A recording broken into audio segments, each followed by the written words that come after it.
Hello my dear students. So here is the detailed solution of the most important 6 questions of center of mass chapter, right? So all the questions are actually very good questions. From every question you will learn something new only, right? So don't know whether you have scored full marks in this quiz or not, right? So if not scored full marks, see beta where was your mistake, right? Okay. So we'll discuss in detail each and every question. So now in the first question, it was like how much time will be taken by this ball to reach its position, the same position with respect to wedge. Now there can be one wrong term that the student may think, okay, 10 m mass is given, mass of block is m. First let's find the velocity of wedge after collision, and then with respect to ground we'll see where is the wedge and so on, right? But all those things are not required here in this question. Here what we just need what is the relative velocity of ball with respect to wedge, because they are saying we need to that ball need to reach at the same position with respect to wedge. So relative velocity here is more important than velocity with respect to ground.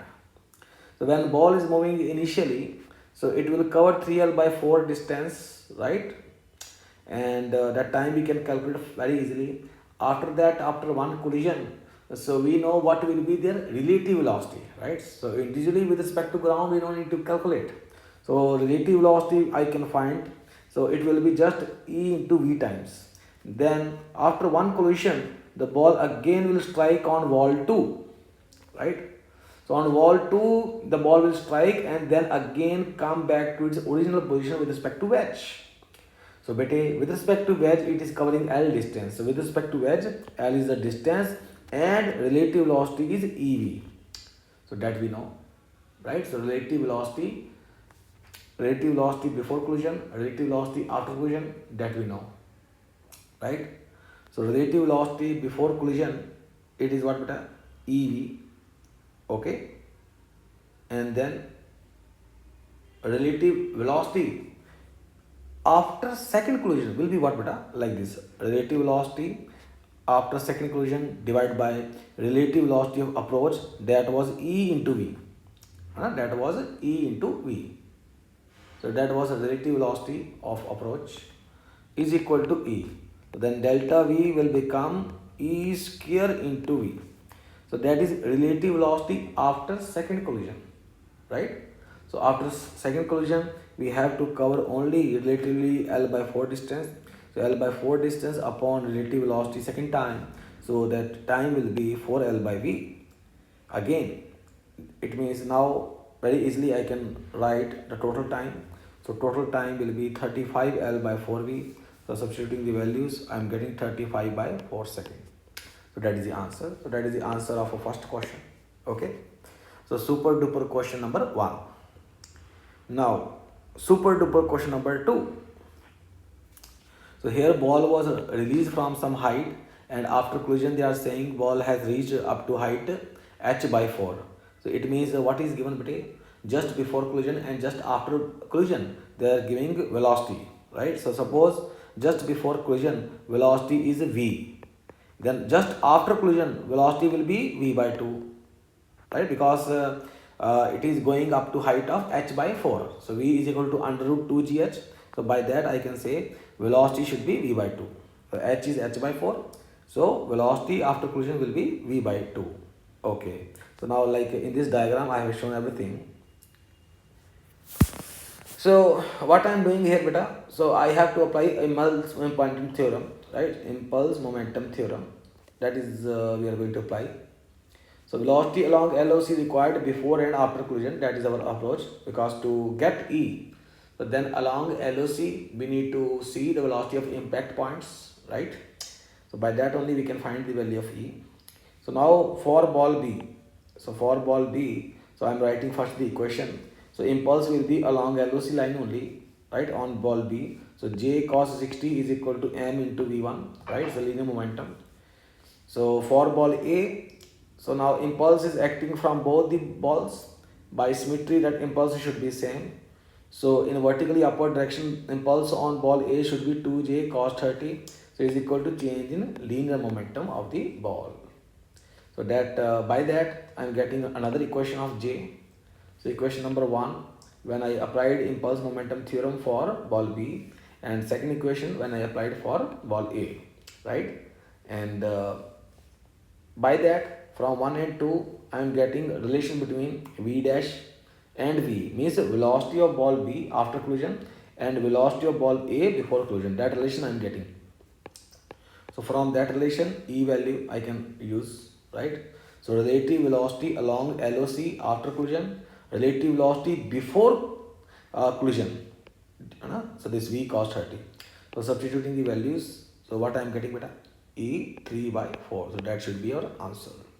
So that is a super duper question number 2. Okay. Now super duper question number 3. So that whenever I teach a center of mass, always I cover this question. Very important question. And always what I observe, that even very good students also do mistake, right? So in this question, so as far I remember, Mr. Farhan or Vara also were doing mistakes when I was discussing this question in their class. Okay. So now let's see what is there in the question. So a block of mass m is released, right, and that is 4m mass, right? So now if you release this system, the question is what will be the velocity of wedge when block will reach at the lowest surface, right? So that is a question, right? Indirectly that is a question. Why? Because what they want work done by normal action on the wedge. So the normal action by ground, that will not do any work because that is perpendicular to motion. So only normal action exerted by block on the wedge. So this normal action can do any work, right? So this normal action will do work. Okay. So now directly calculating it will be very difficult task. So that's why what the approach we'll choose, we'll try to apply work energy theorem so that I can get velocity of wedge, right? So work energy theorem on wedge, so that we are going to apply. So work done by normal action is equal to change in kinetic energy of the wedge, right beta? So now what is the crux point here? So generally what mistakes students do, so they consider net velocity of block like this with respect to ground, means at an angle of 37 degree, which is completely wrong, right? So this block with respect to wedge will move at an angle of 37 degree. It's not like with respect to ground it will move at an angle of 37 degree. So generally what is the common mistake here, even by very good students, that they assume velocity at 37 degree angle, they take component V cos 37, V sin 37, they do linear momentum conservation and so on like that. So that is our crux point, so that we need to avoid. So that is a common mistake beta. So tan 37 3 by 4, so I can say perpendicular component of block M and then horizontal component of block M with respect to wedge. So because relative velocity is forming an angle 37 degree, right? So that is a very important point. So by linear momentum conservation, I am getting horizontal component of block M, so in terms of velocity of wedge. Then perpendicular component also I am getting in terms of velocity of wedge, right? So now I am applying what? Work energy theorem I am applying, right? So work energy theorem I am applying like this, okay? So net work done is equal to change in kinetic energy like this. So if my calculations are right, so because see too many things are there now, so maybe I can miss any 2 3, that you check by yourself, okay? So net work done gravity is change in kinetic energy, by that I am getting half 4m VW square as this value, right? Half 4m VW square is what? Kinetic energy of the wedge, right? So this should be our answer. Kinetic energy acquired by wedge is only because of work done by normal action due to block, right? So that should be our answer. So that is a question, that was question number 3, right? Okay, super duper question number 3. Now super duper question number 4. Again, I generally discuss this question in the class, right? So I don't remember any class in my last 5 to 6 years when I have never discussed this question, right? Very important question again, right? So when velocities of blocks are given and then we have to find the maximum or minimum velocity in the subsequent motion, and also maximum compression or elongation in the spring during subsequent motion. Now the second part is easy only, not a big challenge, but students do generally mistake in the first part, right? First part. So first part is very important, right? So expression of velocity of blocks at any instant, right? So that is our approach, that how we can find the expression. Now what we know here, so what is the critical information that we want here? So that first we know that both the blocks will perform SHM with respect to center of mass. So velocity of block of any block B with respect to center of mass I am writing like this. Then velocity of block with respect to ground I can write velocity of block with respect to center of mass plus velocity of center of mass. So as we can see here, external force is not acting on the system, velocity of center of mass will remain constant. So then what is variable? Velocity of block with respect to center of mass. This first part is a variable part. Okay, so that will change, right? Okay, so now both blocks perform SHM with respect to center of mass. So that is what I have written here also, right? So whatever I am explaining. So now velocity of center of mass, first we can find 25 by 3. So now these are two vectors. So if VBC vector is in same direction of VC, right? So then VB will be maximum. So why I am saying VB will be maximum? Because beta initially the spring is at its natural length, means no force is acting. Center of mass is also not accelerating. It means the given positions are mean positions of 2 kg and 4 kg. Means with respect to center of mass, their velocities are either maximum or minimum. Minimum I am saying means the direction can be opposite. So your VBC magnitude wise at the shown instants are maximum magnitude. So only direction now matters. So if VBC direction at this instant is along VC, it means that VB is maximum, already maximum in the given instant. And later when direction of VBC reverses, magnitude wise maximum and direction reverses, so then VB will become minimum in the subsequent motion, right? So this note I have written here, beta. Now for example I am doing this for this block, first block I am doing for 4 kg I am doing. So VBC, so say that is the center of mass, right? So our 4 kg block, here is our 4 kg block. So its relative velocity is 5 by 3. So it is coming towards right like this. It means already it is maximum beta, right? So already at this shown instant maximum velocity is 10 meter per second. Now after half oscillation, when it will come back this 4 kg block, then it will have a velocity what? 5 by 3 in opposite direction, right? So this 5 by 3 in opposite direction means reversing, negative 25 by 3 minus 5 by 3. So what I am getting beta? 20 by 3 I am getting. Okay. So means minimum velocity of 4 kg in the subsequent motion is 20 by 3 meter per second. Right. So similarly I am doing it for 2 kg. Velocity of block with respect to center of mass minus 10 by 3. So it is like this beta. So that is center of mass, that is 2 kg block. And what I am getting beta? Negative. Means 2 kg is moving towards left with respect to center of mass at the shown instant. Magnitude wise it is maximum 10 by 3. But it is towards left. So it is towards left means here it is negative sign. Right. So it means beta. So at the shown instant velocity is minimum. So minimum velocity is 5 meter per second. And then later when this 10 by 3, no? Sorry. So now when this 10 by 3 later will become a positive 10 by 3 towards the direction of center of mass, at that instant velocity of B is maximum. So 10 by 3 plus 25 by 3 means center of mass velocity and velocity of 2 kg with respect to center of mass. These are in same direction. Magnitude wise this is maximum.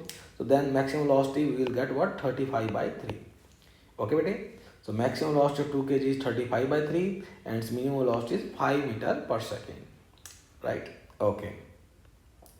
So and this yes, already I think every student know.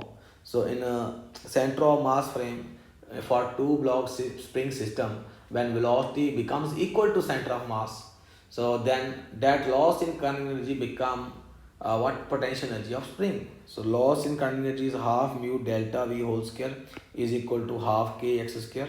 So that I am applying, and by that maximum compression of spring I am getting, right? So that is easy only, no problem. Okay. Yes. Now super duper question number 5. This is actually very easy question, but why I have included this question? Because many students do silly mistakes in this question. Like m mass is moving, and then final combined velocity of m and 2m is required. Sometimes students here what they take, that 2m and m as one system they take, and initially only they apply the formula of collision, which is wrong, right? So we need to think here that when friction will act, how friction will act, right? So when 2m is at rest and m is on it, no force is acting, then friction will not act. So when you are trying to move this 2m block, then only friction will start acting, right? So here friction is a non-impulsive force. Like in place of friction there can be spring force also. So then same logic will apply, right? So some forces are there which will only act if you are disturbing them. Relative motion, you are trying to cause relative motion. Here I am trying to cause relative motion between 2m and m by striking block m. So you are striking block m with 2m, so 2m will try to move, right, with respect to m, so then friction will start acting, right? So what is our crux point here? That first we need to obtain velocity of 2m by assuming as if it is just the collision between m and 2m. So then whatever velocity is there with 2m, by after that I will apply the mechanics concept to get the combined velocity of a and b. So that is our crux point, beta. So velocity of 2m. So first I am writing by collision formula, right? Relative momentum conservation, kinetic energy conservation, or any method you can apply. So here what I am applying, just the formula. So like v1 dash m1 minus m2 upon m1 plus m2 v1 plus 2 m2 v2 upon m1 plus m. That formula I am applying here, right? So by that I am getting 2v by 3. Okay. So now on 2m and m I am applying the mechanics theory, that first linear momentum conservation, I am getting the combined velocity, and then energy loss I am finding by change in kinetic energy of the system. Final kinetic energy when they are acquiring common velocity minus initial kinetic energy, right? So initial minus final kinetic energy. So the loss will be 4 mv square by 27. So that is our answer. Question number 5. So in place of that there can be spring force also, right? So just like one more model which is very much similar, so that is 2m, and then we have a spring. So another block is there, right? So now that block is coming striking, and the question is maximum compression in the spring. So then again first we need to find velocity of 2m, right, before applying any mechanic concept between 2m and m. So 2m will acquire velocity, and then with this velocity question will become question number 4, right? Okay.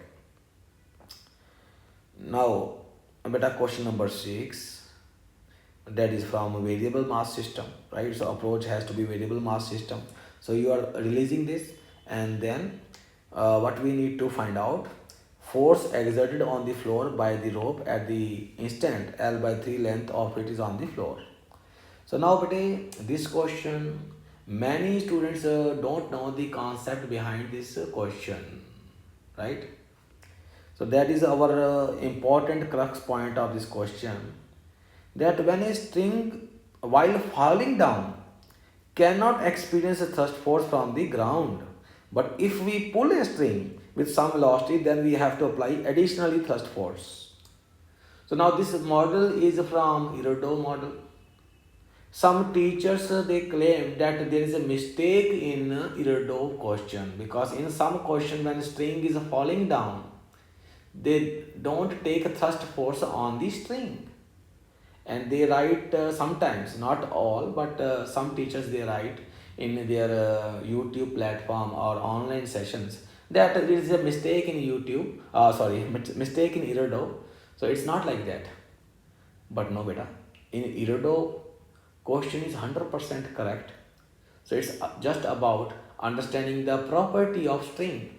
That when about string we know it can only withstand a pulling force. It cannot withstand a pushing force.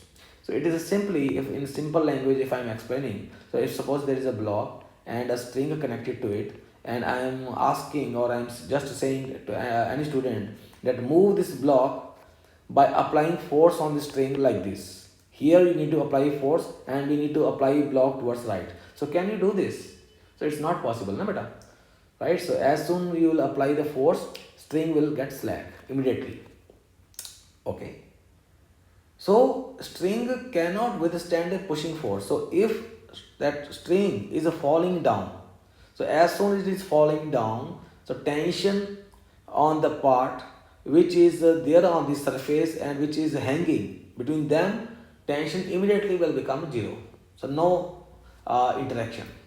But when your string is placed here and when you are pulling it, so then obviously, so on string you are giving momentum, the remaining part will exert force in the downward direction. So then you have to give thrust force. Okay, Betty? So that is a important, very important information, right? So acceleration will be net pulling force by total mass first time writing, right? So when x part is there on the table, so then on integration I am getting the velocity. So velocity in terms of x I am getting. Then force equation for string on floor. Now as I said, so on the floor, so I am writing the equation normal action up, right? So as mass is accumulating on the surface, right? So that is the what? The thrust force, okay? Lambda into xd, that is the weight, right? So then what we are getting? Normal action as this quantity. So that is the expression of normal action by the ground for any x. So we need to now substitute the value of x. So in the question they are saying when x is equal to L by 3, then we need to find normal action. So if you substitute L by 3, you will get this as a normal action. Okay, bete? So that are our 6 very important super duper questions of center of mass chapter, right? Okay.